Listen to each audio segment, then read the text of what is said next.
오늘 누가복음 7장 18절에서 23절 오실 그이가 당신이오니까 이 제목으로 오실 그이가 당신입니까? 이 제목으로 누가복음 7장 18절에서 23절까지 보시겠습니다.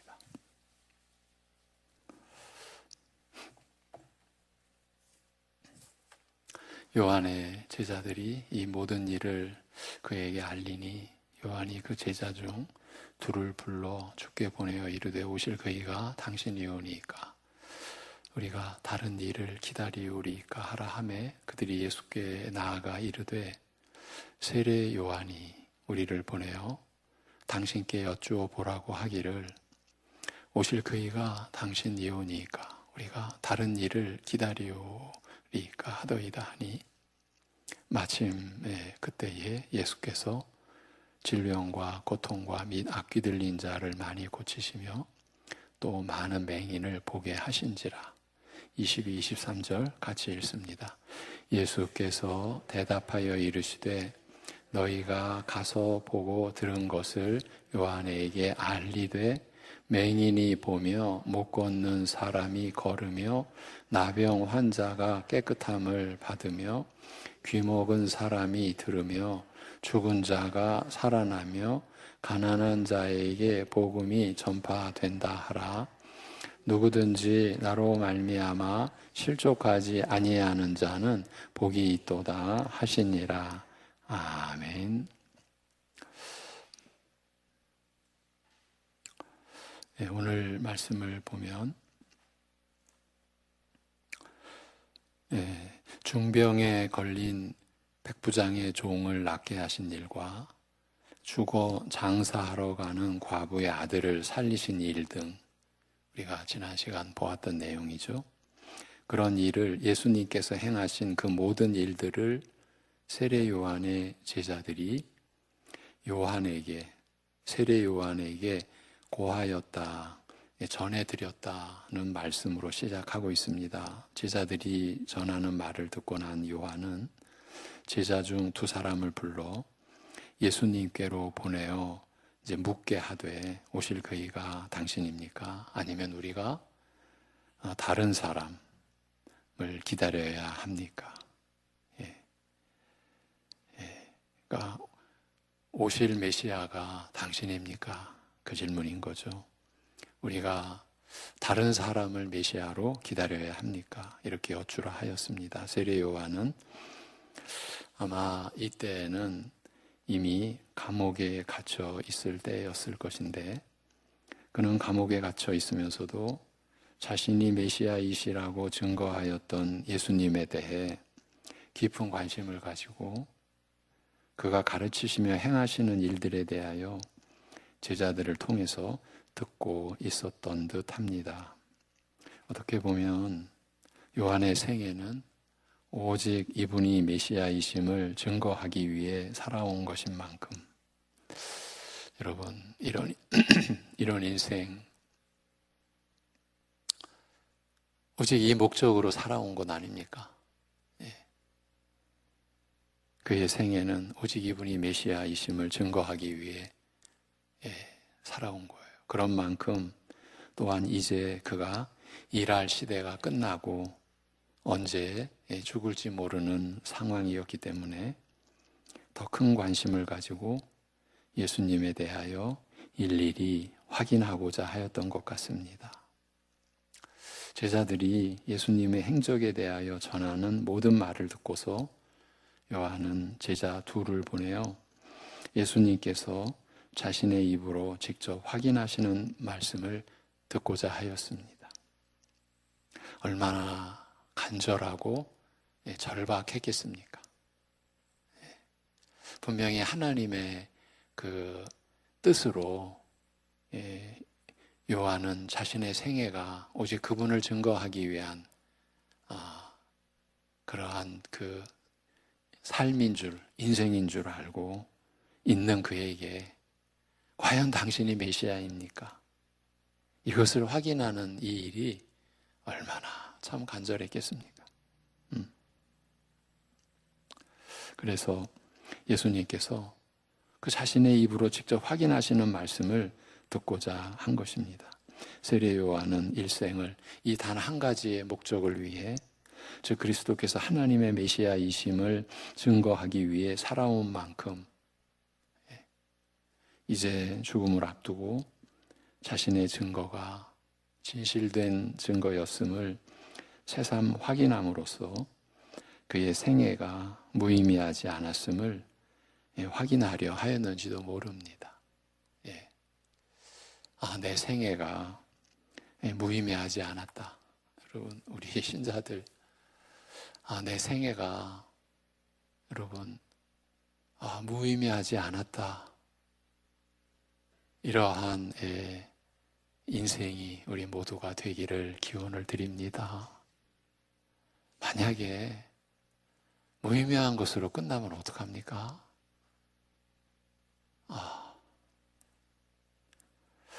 세례 요한 역시 시므온처럼 주여 이제는 종을 평안히 놓아주시는도다. 이 시므온도 평생 메시아를 기다렸던, 그래서 이제는 종을 평안히 놓아주시는도다라는 감사와 찬송으로 그 시므온처럼 생을 마감하고 싶었는지도 모릅니다. 우리가 충분히 유추할 수 있고 짐작할 수 있는 그런 부분 아니겠습니까? 이런 생각을 해봅니다. 지금 세례 요한의 이 시대, 이 역사 속에 이 지구상에서 일어났던 일, 또 사람들이 썼던 글 얼마나 많이 있었겠고 지금도 그 흔적은 있습니다. 그런데 하나님의 말씀인 성경에 이 사건만이 기록되어져 있습니다.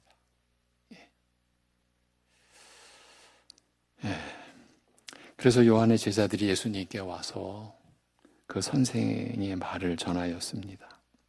세례 요한이 우리를 보내어 당신께 여쭈어보라고 하기를 오실 그이가 당신입니까? 우리가 다른 일을 기다려야 합니까? 하더이다. 마침 그때 예수님께서는 질병과 고통과 악한 영들로 괴로움받는 많은 사람들을 고쳐 온전케 하시며 많은 맹인들을 보게 하시는 일을 하고 계셨습니다. 예수님께서 이제 그러한 정황 속에서 요한의 제자들에게 이제 답을 주시는데, 너희가 가서 보고 들은 것을 요한에게 알리되, 맹인이 보며 못 걷는 사람이 걸으며 나병 환자가 깨끗함을 받으며 듣지 못하는 사람이 들으며 죽은 자가 살아나며 가난한 자에게 복음이 전파된다 하라고 하셨습니다. 이것이 요한의 제자들에게 예수님이 주신 답이었습니다. 그러니까 세례 요한에게 주신 답이셨어요. 요한의 제자들이 요청한 것이 예수님께서 참으로 메시아이신지 확인하여 달라는 것이었다고 한다면, 이제부터가 이제 오늘 말씀의 본론이 전개가 됩니다. 당신이 참으로 메시아이십니까? 이것을 확인하여 달라는 것이었다고 한다면, 그래서 그렇다 아니다, 그 답을 요구했던 것 아니겠습니까? 더구나 감옥에 갇혀 있는 세례 요한으로서는 그야말로 자기 생애 전부를 걸고 지금 당신 입으로 확인해 주십시오, 메시아이신지 아니신지를, 그 요청이었다는 걸 우리가 생각한다면, 그런데 정작 예수님의 이러한 대답은 어쩌면 동문서답에 가까운 것으로 들립니다. 그러나 만일 예수님의 대답이 요한의 질문 의도와 동떨어진 것이 아니라 그 질문에 정확하게 대답하신 것이라면 예수님의 대답은 대개 다음과 같은 뜻이었다고 할 수 있습니다. 너희가 보고 들은 것, 즉 내가 행하는 모든 일과 가르치는 모든 말씀이 내가 메시아임을 증명하는 증거라, 내가 그리스도임을 증명하는 증거라는 뜻의 대답이라는 말입니다. 그리고 예수님께서 행하시고 가르치시는 모든 것을 개과라고 요약하시되 맹인이 보며 못 걷는 사람이 걸으며 나병 환자가 깨끗함을 받으며 듣지 못하는 사람이 들으며 죽은 자가 살아나며 가난한 자에게 복음이 전파되는 것이라고 하신 것입니다. 그러나 이러한 그 설명, 이러한 해석은 우리를 더욱 곤혹스럽게 이제 만듭니다. 어째서 맹인으로 하여금 보게 하시는 것이나 못 걷는 사람을 고치시는 일, 나병 환자를 깨끗하게 하시는 일, 듣지 못하는 사람으로 하여금 듣게 하시는 일, 죽은 자를 다시 살리는 일, 가난한 자에게 복음이 전파되는 일이 그가 메시아이시라는 사실을 증명하는 증거가 되는지 이게 설명이 되지 않기 때문입니다. 그렇죠? 우리가 이 내용을 알지 못하면, 받지 못하면 지금 말씀하신 것이 어떻게 자신이 메시아라는 사실을 증명하는 증거가 되는지 우리가 받을 수가 없는 거예요. 이 설명이 쉽지 않기 때문입니다. 이러한 일들이 대단히 놀라운 이적이요, 하나님의 능력이 아니면 할 수 없는 일들임은 분명하나 그렇다고 해서 이런 이적을 행하는 것 자체가 메시아임을 확증하는 증거는 되지 못하기 때문입니다. 선지자 엘리사도 우리가 알고 있죠. 엘리사의 사역 중에서 아람 장군 나아만의 그 나병을, 그 문둥병을 깨끗게 하였으며 수넴 여인의 죽은 아들을 살리기도 하였지만 누가 그를 메시아라고 합니까? 그를 메시아라고 할 수는 없기 때문입니다. 본인도 그 사실은 너무나 잘 알고 있었고요. 사실 예수님의 대답은 이보다 더 깊은 뜻과 배경을 가지고 있었습니다. 예수님께서는 그가 이러한 놀라운 이적을 행하시기 때문에 그의 행적이 그의 메시아 되심을 증명하는 증거가 된다고 그렇게 말씀하신 것이 아니었습니다. 이런 이적을 행하는 능력 자체가 자신이 메시아임을 증명하는 증거라는 뜻으로 하신 말씀이 아니었다는 지금 그 얘기입니다. 오히려 예수님께서는 구약 선지자들이 메시아에 대하여 예언한 말씀들, 특히 이사야 선지자의 예언을 염두에 두시고 이렇게 대답하신 것이었습니다. 그러니까 지금 그 무엇보다도 절대적인 일, 중요한 일, 이보다 더 중대한 일이 있을 수 없는 일, 과연 이분이 누구시냐? 누구냐 이분이?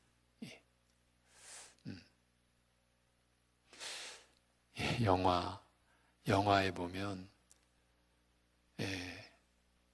그런 그 대사가 영화를 좀 보시는 분들은 아실 겁니다. 어떠한 사건 속에서 특별한 역할을 하는 사람에게 그 관계된 사람이 묻습니다. 당신은 누구냐? 도대체 당신은 누굽니까? 그게 그 영화의 굉장히 중요한 대사가 되는 거죠. 지금 여기가 지금 그런 장면입니다. 그런데 당신이 누군가를 밝혀달라. 당신이 메시아인가? 그에 대한 답을 예수님께서는 구약의 말씀을 가지고 자신을 드러내고 계신다라는 거예요. 여러분, 이 점을 오늘 우리가 또 붙잡자. 구약 선지자들이 메시아에 대하여 예언한 말씀들, 특히 이사야 선지자의 예언을 염두에 두시고 이렇게 대답하신 것. 선지자 이사야는 앞으로 하나님께서 그의 메시아를 보내어, 메시아 그리스도시죠, 메시아를 보내어 이스라엘을 구원하실 것에 대하여 예언하되 맹인이 보게 될 것이며 듣지 못하는 사람이 듣게 될 것이라고 하였고, 이사야 29장에서입니다. 또 35장에서는 저는 자는 사슴처럼 뛸 것이며 말 못하는 자의 혀는 노래하리라, 풀릴 것이라, 혀가 풀릴 것이라고 하였습니다. 따라서 예수님의 대답의 의도는 이 선지자들이 예언하기를 앞으로 메시아가 오시면 행하리라고 한 바로 그 일을 내가 지금 행하고 있으므로, 내가 행하는 모든 일이 내가 메시아임을 증명한다는 뜻이었습니다. 내가 어떤 능력을 행했다, 죽은 자를 살렸다, 그 자체가 내가 메시아다, 이거 증거하는 것이 아니다. 옛 구약의 선지자들의 말씀이, 하나님이 보내어 전하라 한 그 말씀이 메시아가 오면 이런 일을 행하리라 한 그 일을 내가 하고 있지 않느냐. 그러면요, 예수님은 지금 자신이 메시아이심을 대답하시면서 사실은 말씀의 권위를, 말씀의 진리됨을, 말씀이 우리의 생명됨을 지금 말씀하고 계시는 거죠. 오늘날 우리가 붙잡아야 될 은혜가 바로 이것이죠. 여러분, 말씀이 우리에게 있습니다. 주님이 우리에게 계신 것입니다. 중요한 거는 우리가 그런 말씀의 가치를 얼마나 우리가 지금 품고 사느냐. 그것은 곧 우리와 예수님과의 관계의 실체라는 거예요, 실체. 말씀에 대한 가치를 멀리 놓고서 나는 주님과 가까워. 그건 순전히 우리의 착각이라는 거죠.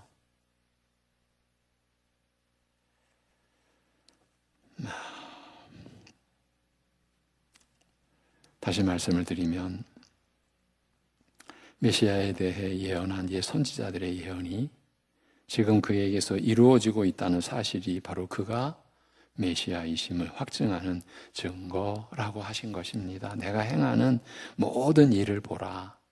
이것들은 바로 옛 선지자들이 메시아가 오시면 행하시리라 하신 그 일들이 아니냐라고 말씀하신 거예요.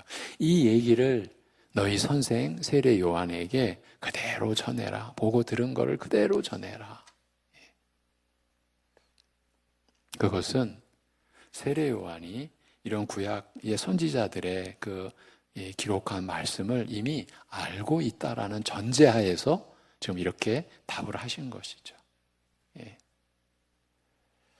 그러나 이것이 예수님께서 의도하신 뜻의 전부였다고 생각하기에는 무언가 또 미진한 느낌을 갖게 됩니다. 달리 말하면 과연 예수님께서 메시아로서 베푸시는 구원의 은혜가 단순히 맹인의 눈을 뜨게 하고 못 듣는 사람으로 하여금 듣게 하는 등 육신의 그 어려움, 불구나 장애를 고쳐주시는 것이요, 우리 죽은 육신이나 다시 살리시는 일에 불과한가?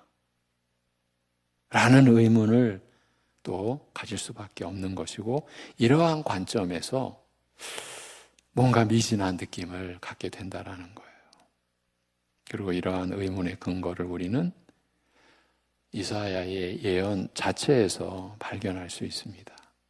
이사야 42장 18절 이하에 보면 이러한 말씀이 있습니다. 그래서 오늘은 이 한 구절은 좀 보려고, 한 구절이 아니라 18절부터 25절까지입니다. 이사야 42장, 여기 화면에 준비됐죠? 이사야 42장 18절부터 25절까지 우리 함께 천천히 우리 함께 읽겠습니다. 다 같이. 너희 못 듣는 자들아 들으라.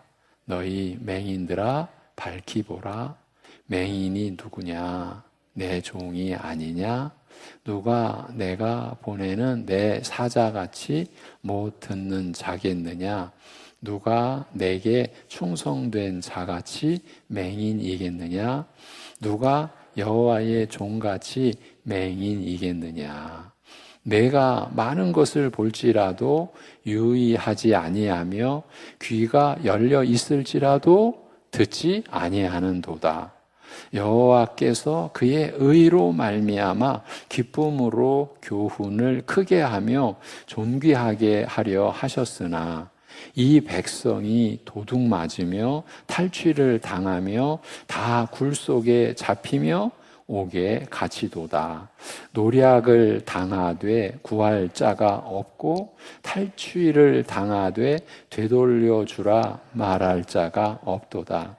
너희 중에 누가 이 일에 귀를 기울이겠느냐?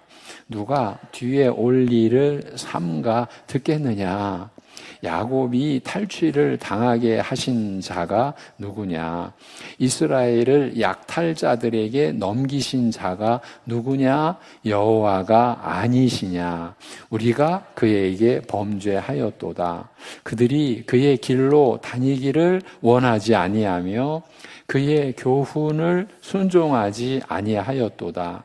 그러므로 여호와께서 맹렬한 진노와 전쟁의 위력을 이스라엘에게 쏟아 부으심에 그 사방에서 불타오르나 깨닫지 못하며 몸이 타나 마음에 두지 아니하는도다. 아멘. 이 말씀을 보면요, 이사야 선지자가 맹인, 못 보는 사람이죠. 또 못 듣는 자. 이 못 보는 자나 못 듣는 자라는 표현을 사용할 때 육적 눈이 먼 맹인이나 육신의 귀가 먼 사람들, 요즘에는 이런 표현을 안 쓰죠. 이제 그분들을 우리가 훼손하는, 그분들의 인격을 훼손한다라는 차원에서 이 귀가 멀었다 이런 표현을 요즘에 안 쓴다라는 건 우리가 이렇게 한번 짚고 가겠습니다. 근데 지금 제가 편의상 표현을 하면 육적 눈이 먼 맹인이나 육신의 귀가 먼 사람들을 가리킨 것이 아니라, 지금 선지자가 맹인, 못 듣는 자, 육신의 그 맹인, 육신의 못 듣는 그분들을 가리킨 것이 아니라, 육신의 눈은 떠 있어 많은 것을 보면서도 깨닫지 못하며, 육신의 귀는 열려 있어 모든 것을 들으면서도 이해하지 못하는, 그러니까 못 듣는 자와 다름이 없는 거예요. 이해하지 못하는 영적 맹목과 무지를 가리키고 있음을 알 수 있습니다. 하나님께서 거룩한 율법을 주셨음에도 불구하고 그 말씀대로 순종하기를 원치 않는 이 영적 완악함을 가리킨 것이요, 하나님의 진노의 불길에 휩싸여 있으면서도 괴념치 않는 이 영적 우둔함과 패역함을 가리킨 것임을 알 수 있습니다. 지금 여호와께서 맹렬한 진노와 전쟁의 위력을 이스라엘에게 쏟아 부으심에 그 사방에서 불타오르나 깨닫지 못하는 거예요. 몸이 타나 마음에 두지 않는 거예요. 지금 이스라엘 백성들의 하나님 앞에서의 지금 상황과 실체가 이러한 모습이라는 거예요. 하나님의 진노의 불길에 휩싸여 있으면서도 괴념치 않는, 나는 괜찮아, 우리는 평안해, 이런 영적 우둔함과 패역함을 가리킨 것임을 알 수 있습니다. 오늘날 어떨까요? 따라서 이사야 선지자가 앞으로 메시아가 오셔서 맹인의 눈을 뜨게 하시며 못 듣는 자로 듣게 하시리라고 한 예언은 단순히 육적 불구를 고치시리라는 뜻이 아니라, 실상은 영적으로 무지한 심령을 일깨우시며 죄악을 고집하는 완악함을 제거하시리라는 그 뜻이었습니다. 요즘 새벽 예배 말씀과 지금 궤도를 같이 합니다. 다시 말씀을 드리면, 이사야 선지자가 메시아가 오실 때 행하실 그 일, 그거는 단순히 육신적인 어떤 장애나 그 고통을 없이 하시고 자유롭게 해주신다, 그 뜻이 아니라 영적으로 무죄한 심령을 일깨우시며, 그러니까 우리가 죄의 노예로 살 존재가 아니라 우리가 하나님을 향하여 살 존재라, 죽음에게 열매를 맺는 존재가 아니라 하나님을 향하여 열매를 맺는 존재라, 그것을 일깨우시며 그래서 죄악을 고집하는 그 완악함, 패약함을 제거하시리라는 그 뜻이었습니다. 특히 주 여호와의 영이 내게 내리셨으니, 내게 임하셨으니 이는 여호와께서 내게 기름을 부으사 가난한 자에게 아름다운 소식을 전하게 하려 하심이라고, 그 유명한 이사야 61장 1절에 이렇게 하신 예언은 메시아께서 마음이 상한 자를 고치시며 영적으로 갇힌 자에게 노임을, 그 자유를 전파하리라는 그 뜻이었습니다. 말하자면 여기에서 말하는 가난한 자는 영적으로 가난한 자, 의가 없어 의로 배부르지 못하고 죄악뿐인, 그러한 영적으로 가난한 자를 뜻하며, 따라서 메시아께서 베푸시는 은혜 역시 영적인 가난을 채우는 영적인 은혜인 것입니다. 이와 같이 이미 구약 선지자들은 메시아가 베푸실 은혜가 영적 은혜일 것이라고, 그래서 그들에게 있어서 결정적인 할례가 육에 새기는 할례가 아니라 마음의 할례라고. 구약 선지자들은 메시아가 베푸실 은혜가 바로 그 은혜, 영적 은혜, 이거를 예언한 거예요. 그런데 이스라엘의 역사는 이거를 거부한 거예요. 우리는 육의 할례로 만족한다. 오늘 우리가 그러고 있는 듯한 거죠. 그런 심정으로 말씀을 드리는 거예요.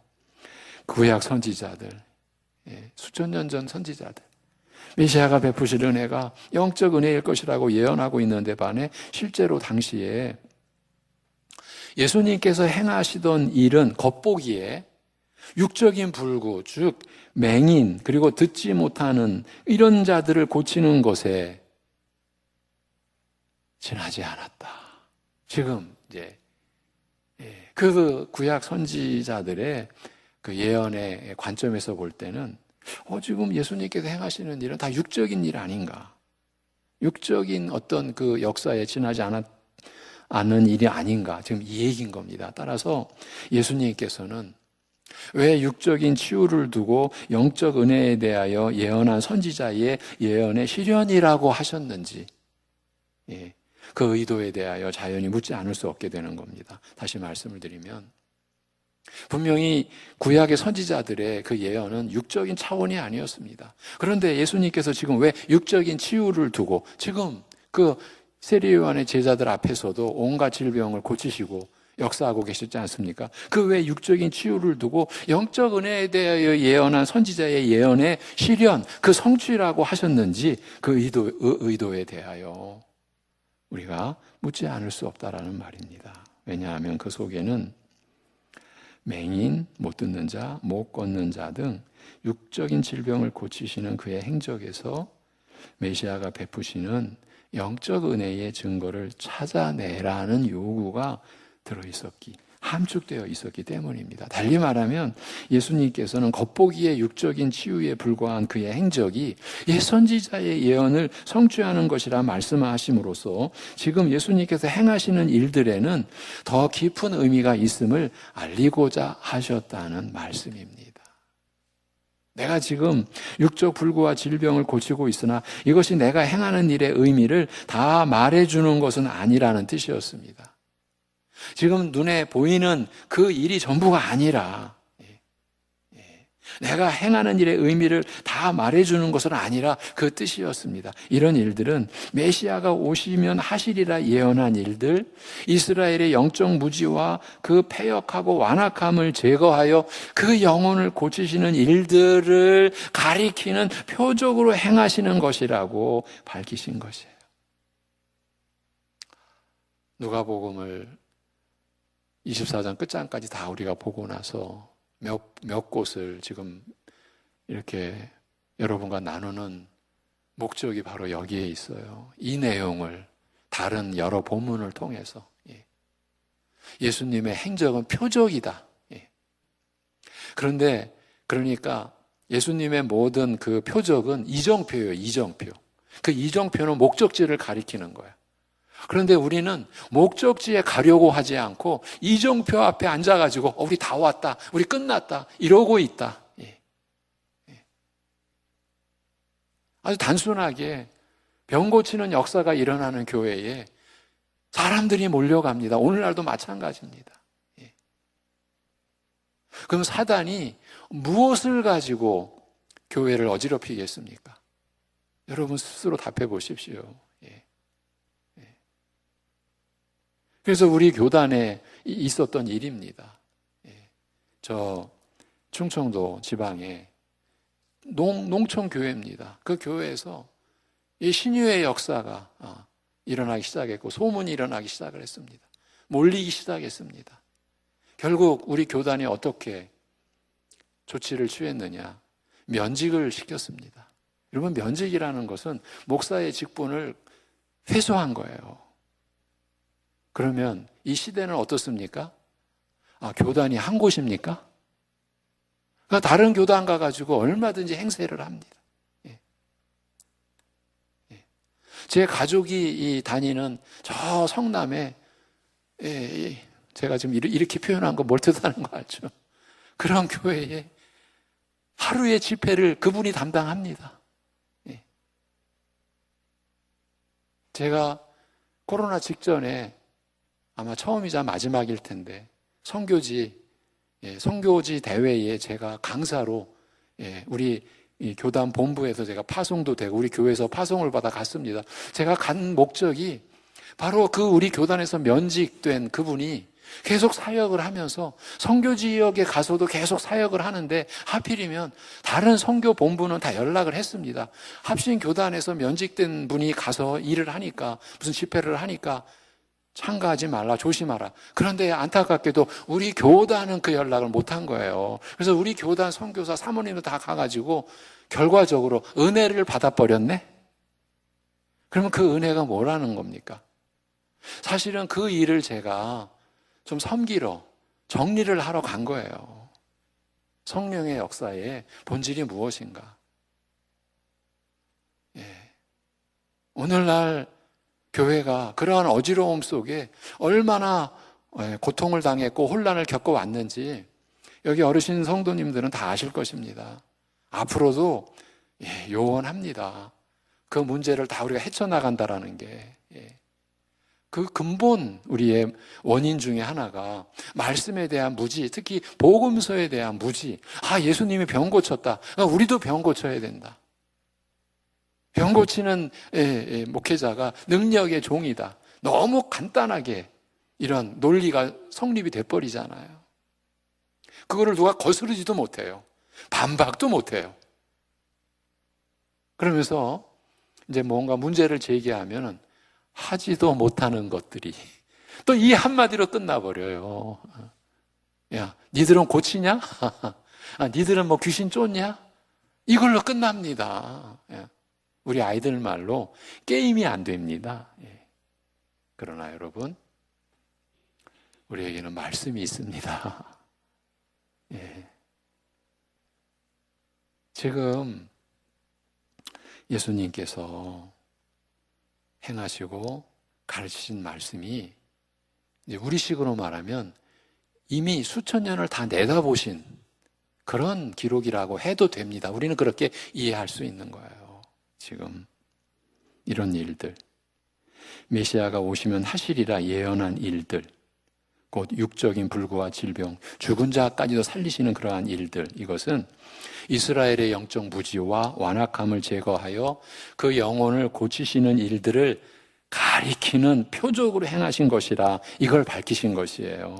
만일 예수님께서 요한의 제자들에게 너희가 보고 들은 것을 가서 전하라고만 하셨다면 이들은 예수님께서 그저 육신의 불구나 고치시며 육적 생명에서 살리시는 분이라는 뜻으로 오해할 수도 있었어요. 그러나 예수님께서는 선지자의 예언을 비롯 그가 메시아로서 행하실 일이 단순히 육적 차원의 것이 아님을 밝히셨어요. 지금 그가 맹인과 못 듣는 자를 고치시는 것은 그가 영적 무지와 완악함을 고치시는 분이심을 나타내기 위한 표적이요, 그가 나병 환자를 고치시는 것은 죄의 영적 더러움, 여러분 나병은요 죄의 더러움을 나타낸, 이것도 물론 하나님의 도구죠, 표적이었어요. 나환자로서 예수님을 영접한 분들의 그분들의 그 간절한 찬양과 그 감사의 예배를 아마 보신 분들은 느끼실 거예요. 근데 사실은 그 나병 환자들의 그 무너진 몸, 귀가 하나 없으시거나 눈이 하나 없으시거나 턱 한쪽이 떨어져 나갔거나 네, 손 한쪽이 뭉개졌거나 하신 분들은요, 아니 그런 모습들은요, 그게 내 모습인 거죠. 우리의 모습인 거예요. 그게 그들의 모습이 아니라 하나님은 우리 중에 몇몇을 통해서 죄의 불결함과 죄의 무서움이 이렇다라는 걸, 그러니까 내 모습인 거죠, 사실은.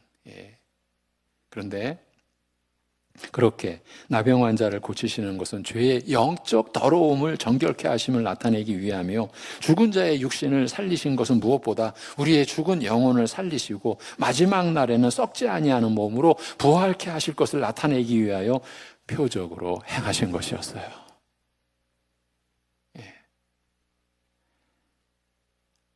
여러분, 이것이 예수님의 행적에 가르치시고 행하신 일의 핵심, 그 요점입니다. 여기서 우리가 확실한 진리의 내용을 우리가 붙잡고 가지 못하면 우리에게도 끊임없는 사단의 계계가 닥칠 것이고, 우리 현실 속에서 우리가 상당한 혼란을 겪으며 때로는 신앙이 무너지는 경험을 하게 될 수도 있어요. 우리 너무 무능력한 거 아닌가? 여러분,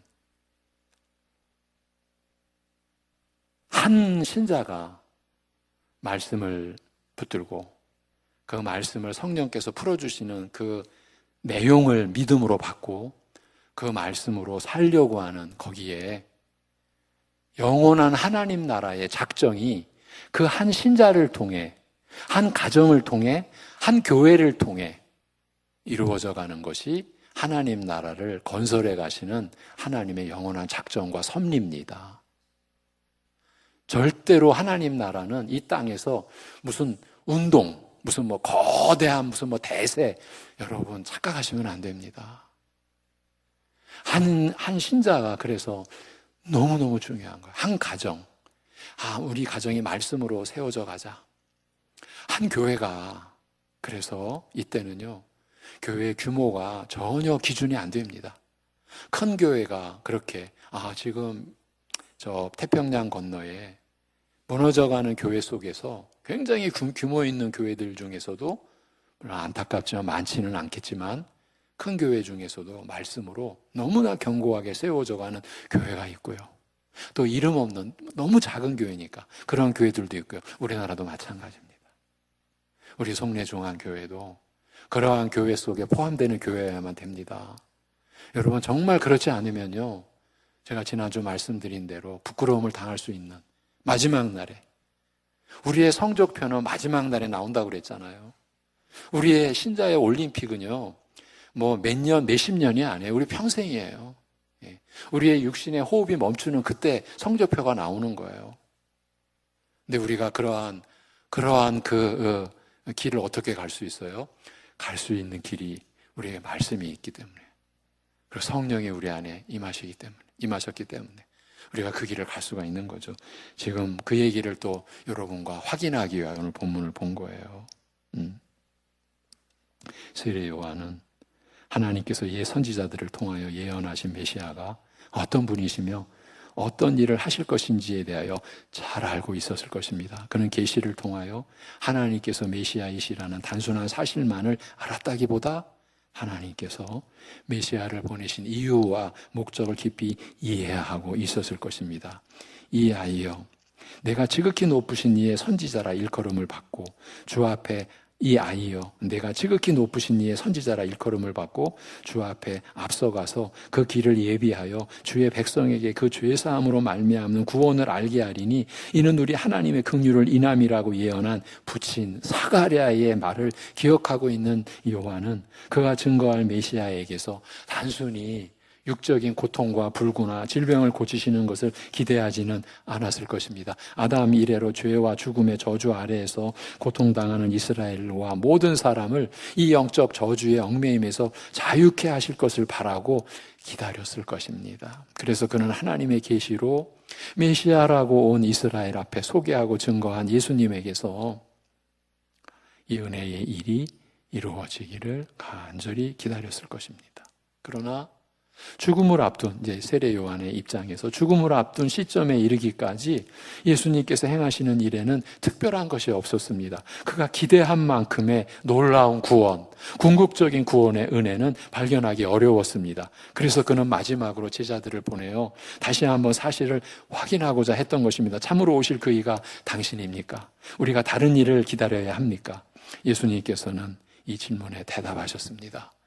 지금 행하는 이 일들이 내가 행할 일의 전부가 아니며 그 참된 의미를 다 드러내는 것이 아니라 다만 앞으로 이룰 진정한 구원, 온 인류를 죄와 죽음의 저주에서 구원할 십자가의 구속을 예표하는 표적이라고 말씀하신 것입니다. 아직 그 영광이 완전히 드러나지 아니하였으니 지금의 일로 모든 것을 판단하지 말라는 뜻을 함축한 대답이었습니다.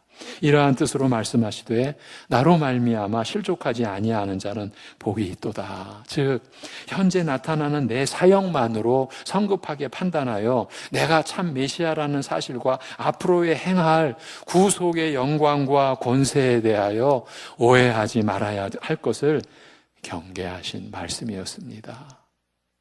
이러한 말씀을 우리가 토대로 한다면 사도 바울이, 이방인의 사도 바울이 나는 그리스도와 그가 십자가에 못 박히신 것 외에는 아무것도 알지 아니하기로 나는 결심했다, 난 작정했다. 그 의미가 뭔지를, 그게 얼마나 깊은 의미를 담고 있는지를, 세례 요한의 이 절박한 궁금증과 사도 바울의 그 확신을 연결시키면 우리에게 어느 정도 더 깊고 풍성한 은혜가, 진리의 그 은혜가 우리에게 주어지지 않을까 싶기도 합니다. 여러분, 사도 바울이 그는 그 당시에 우리식으로 말하면 모든 면에서, 모든 면이라고 제가 말했어요. 그의 가문이나 그의 어떤 그 학적인 배경이나 그의 유대인 사회에서 또 로마 시민으로서의 그 위치에서 그는 보통 사람이 아니었어요, 사실은요. 그런데 그가 자신의 그 모든 것을 뭐라고 여깁니까? 배설물. 왜? 자기에게 유익한 게 없었어요. 배설물. 왜 유익한 게 없어요? 오직 그리스도를 믿음으로 의롭다함을 받는 것, 그것을 대체할 게 없었어요. 그거밖에 없었어요. 그것만이 죄와 죽음의 그 영원한 저주와 고통에서 자기를 살리는 건 그것밖에 없었어요. 그래서 그가 고린도 교회에 보낸 서신에 나는 오직 그리스도와 그가 십자가에 못 박히신 것, 나는 그것만 알기로, 그거 외에는 아무것도 알지 아니하기로. 그래서 자기의 사역은 이것만을 전하는 것으로, 그런데 이것을 전하는데 어떤 중심으로? 나는 너희들 안에서 항상 약하고 난 두렵고 떨었다. 왜? 이 진리가 사람들을 살리니까. 어떻게 살려요? 영원히 살리니까. 이 영원히 살리는 이 복음의 진리를 내 무슨 지혜나 내 무슨 능력이나 내 무슨 설득력 있는 뭘로, 그는 그게 두렵다. 나는 그래서 여러분 안에서 난 떨고 나는 언제나 약할 존재일 뿐이었다. 그런데 거꾸로 사도 바울의 표적을 봐라. 사도 바울이 얼마나 권능을 행했고 얼마나 역사를 많이 펼쳤느냐. 그가 손수건을 흔들면은 다 낫고 그래서 여러분, 현대 교회에 택배 치유라는 이상한 말까지 생겼어요. 택배 치유 뭔지 압니까? 능력 있는 어떤 목자가 기도하고 손수건을 택배로 보내요. 그러면 그 택배로 손수건 받는 사람의 무슨 역사가 일어난다고요? 치유의 역사가 일어난다고. 이거 제가 지금 지어낸 말이 아니에요. 이 시대가 그런 무지함으로까지 떨어진 그런 시대라는 것을 한 작은 이해를 짚어드리는 거예요. 그런 무리에 속하려고 하고, 그래, 그 무리에 속했을 때 왠지 안심하고 너무나 두려운 거죠. 너무나 불쌍한 거죠. 여러분, 우리에게 말씀이 있습니다. 끝까지 이 말씀으로 가셔야 합니다. 기도하겠습니다. 하나님 아버지, 생명의 길을 우리에게 어찌 허락하셨습니까? 아버지 하나님, 그저 단순히 좀 더 잘 사는 생명이 아니라 죄로 인하여 영원한 사망의 그 흑암 속에 갇혀야 될 그 생명을 하나님의 영광의 빛으로 충만한 하나님 나라를 누릴 영원한 생명으로 우리에게 되갚아 주신 이 은혜를 우리가 어찌 받을 수 있었사옵나이까? 아버지 하나님, 우리 송내중앙교회에 이 말씀을 보존케 해주시고 지켜주시고 이 말씀을 허락해 주시고 이 말씀의 권세 앞에 사랑하는 성도들 나올 수 있게 이 말씀으로 살게 해주신 거 감사합니다. 우리에게 많은 일들이 일어나고 있습니다. 모든 일들이 오직 말씀의 길로 이루어지는 일들 되게 하여 주옵소서. 우리 교회가 행하는 작금의 어떤 행사, 임직식과 그 모든 일들도 오직 말씀 안에서 이루어지는 일, 말씀 벗어나지 않게 하여 주옵소서. 그것이 얼마나 무서운 일인지를 깨닫는 우리들 되게 하여 주옵소서. 아버지, 우리가 무슨 큰 일을 했는데 그게 누군가에게 상처가 되면 아버지 하나님, 우리는 그 일을 어떻게 감당해야 합니까? 우리를 불쌍히 여겨주시고 우리를 긍휼히 여겨주시고 우리 하나님의 뜻이 이루어지는 모든 일들 되게 하여 주옵소서. 아버지 하나님, 우리 연약한 지체들이 있습니다. 오늘도 어제도 내일도 어려움 속에 있어야 할 영적으로나 육적으로나 또 사회 경제적으로 고통 겪는 우리 지체 이웃 가족들을 주님께서 붙잡아 주실 때에 말씀으로 붙잡아 주시고 말씀의 역사로 소망을 붙잡고 주님께만 온전히 의지하고 그래야 하나님의 평강이 그 심령을 주장하는, 그래서 하나님이 나와 함께 하시는 그 믿음이 그 고통을 이기게 하시고 위로케 하시고 소망에 임하게 하여 주시옵소서. 예수님의 이름으로 기도하옵나이다.